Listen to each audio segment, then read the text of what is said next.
tous et bienvenue dans cette nouvelle vidéo. Aujourd'hui je reviens pour un book haul. Je sais pas si j'en ferai beaucoup sur cette chaîne parce que j'ai dans l'idée d'essayer de trop acheter, pas parce que j'ai une pile à lire énorme, enfin si c'est le cas, mais j'ai un rapport avec ma pile à lire plutôt sereine, c'est plus pour mon budget. Donc voilà, j'ai pas très envie de trop acheter par mois. Le problème c'est que ce mois-ci j'ai quand même pas mal craqué et j'ajoute 17 livres à ma palle. J'en ai déjà enlevé certains parce que j'en ai lu, mais c'est pas l'objectif du jour aujourd'hui de vous faire un update, mais plutôt de vous montrer tout ce que j'ai acheté ce mois-ci. Et vous voyez, voilà, tout est derrière moi. J'ai fait une petite organisation, mais en même temps c'est le bordel, donc ça va être un bordel organisé quoi. Bah on va commencer tout de suite avec mes achats un petit peu obligatoires du mois.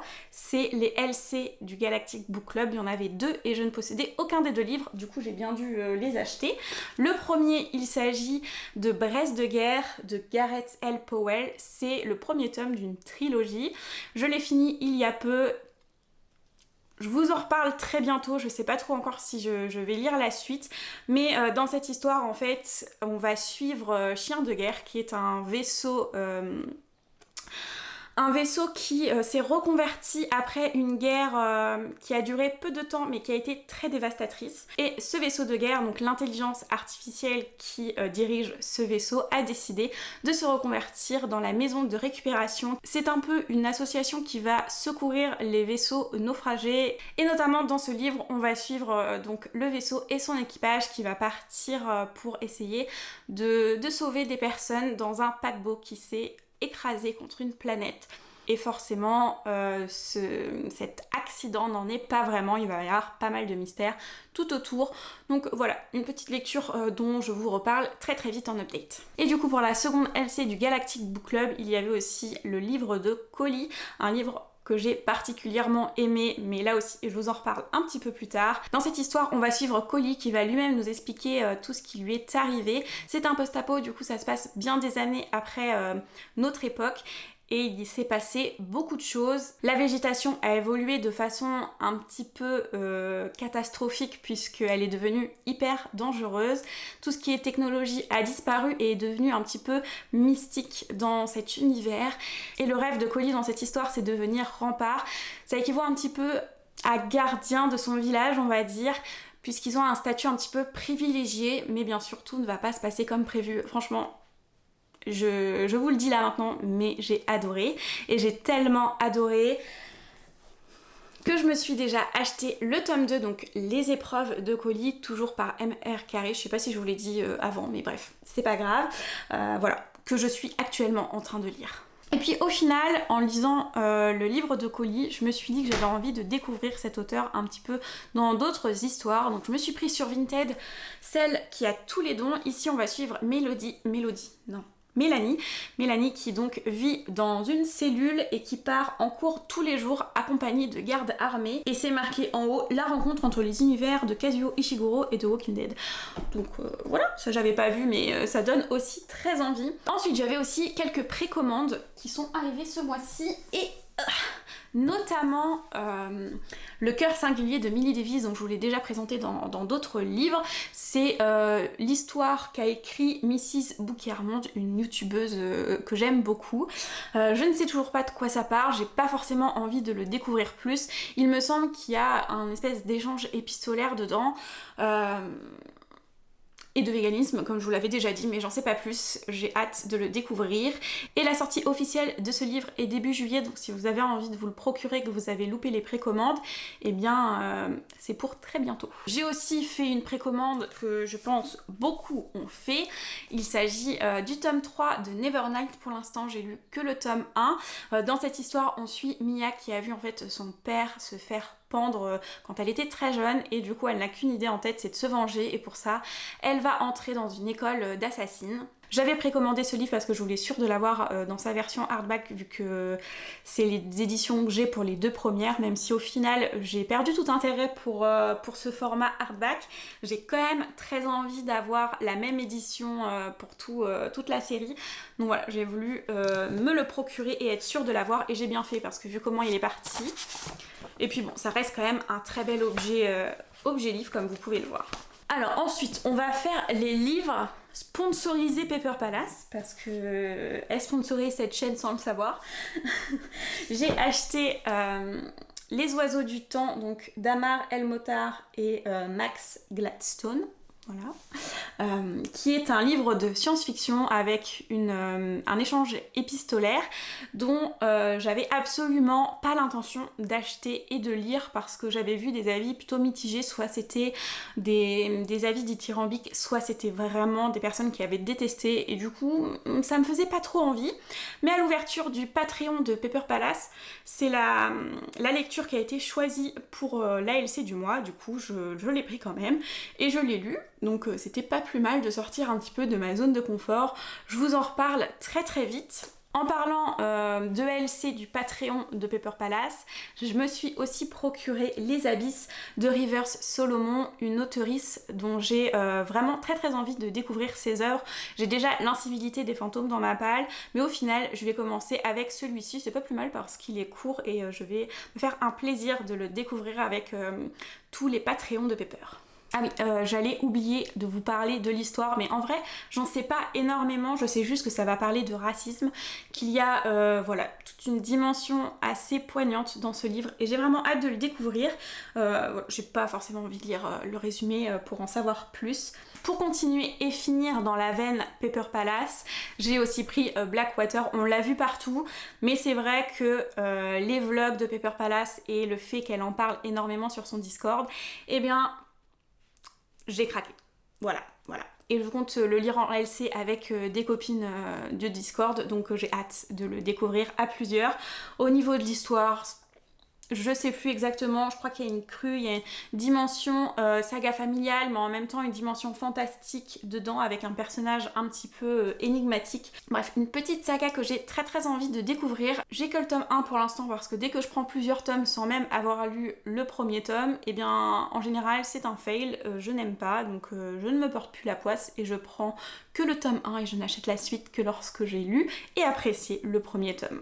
Cette fois-ci, on va aller à l'encontre des recommandations de Paper, puisque j'ai acheté, il est ouf, il est là, L'Art de la Joie, un livre qu'elle a absolument pas aimé puisqu'elle l'a abandonné au bout de quelques pages, mais si j'ai acheté ce livre c'est parce que j'en ai aussi entendu des très bons avis, du coup j'avais envie de le découvrir et surtout je pars très prochainement en Sicile et donc j'avais envie d'acheter un livre qui était écrit par un auteur ou une autrice italienne et qui se passait potentiellement en Sicile.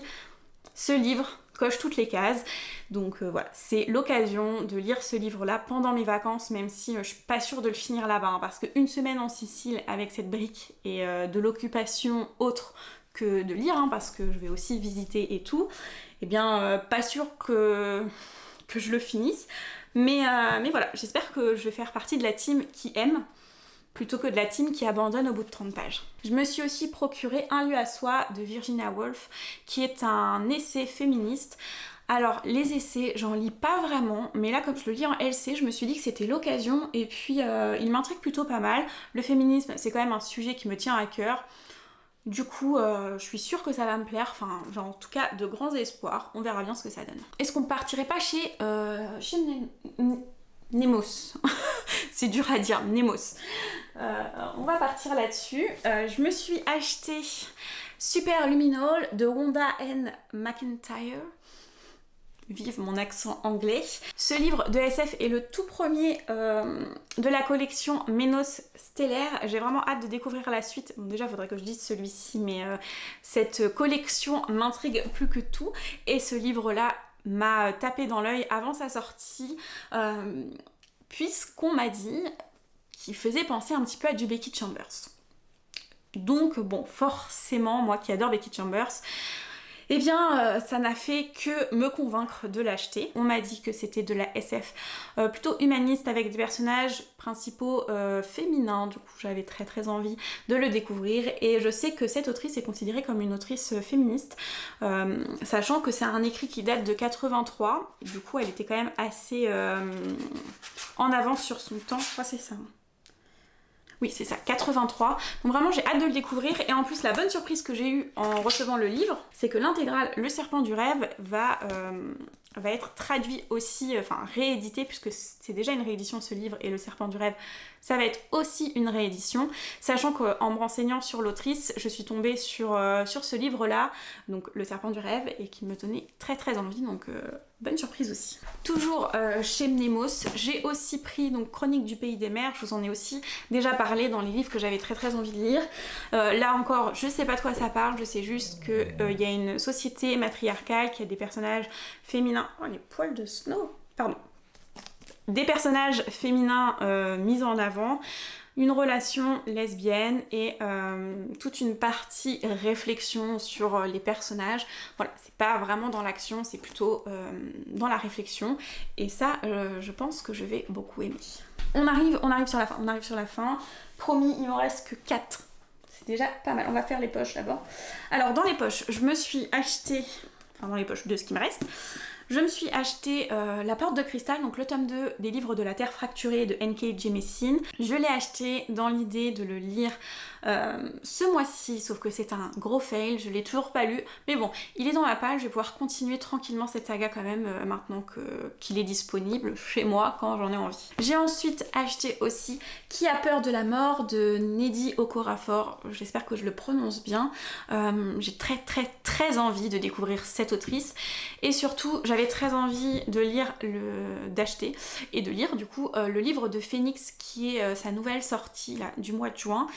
Je l'ai pas trouvé en librairie, du coup je l'ai pas pris, et après réflexion je me suis dit que j'allais plutôt prendre Qui a peur de la mort pour commencer, parce qu'en fait le livre de Phénix est un préquel à cette histoire, même si les deux peuvent se lire séparément. Je me suis dit je vais plutôt les lire dans l'ordre de parution, donc j'ai opté pour l'achat de ce livre. Dans le cadre de Choisis-moi, un livre auquel j'ai participé, j'ai acheté 1000 petits riens de Jodi Picoult.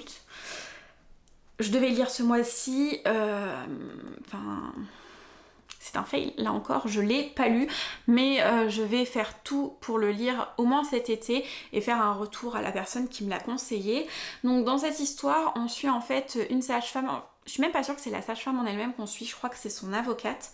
Mais l'histoire en tout cas concerne une sage-femme noire qui a accouché un couple de blancs, et dont l'enfant en fait est mort quelques jours après l'accouchement, avant qu'ils aient eu le temps de sortir de la maternité. Et ce couple raciste en fait va accuser la sage-femme d'avoir tué son bébé. Donc forcément j'imagine que c'est pas réellement le cas, ça va parler du racisme, etc. Et voilà, c'est un livre vraiment qui me fait envie, mais il y a quand même pas mal de pages, et puis bon, Babel, c'est pas écrit en très gros quoi. Le dernier de la liste, le dernier que j'ai acheté en vrai aussi, il s'agit de Gideon la 9e de Tamsin Muir. Voilà, je sais que c'est de la science fantasy un petit peu bizarroïde, avec une part de nécromancie dedans je crois.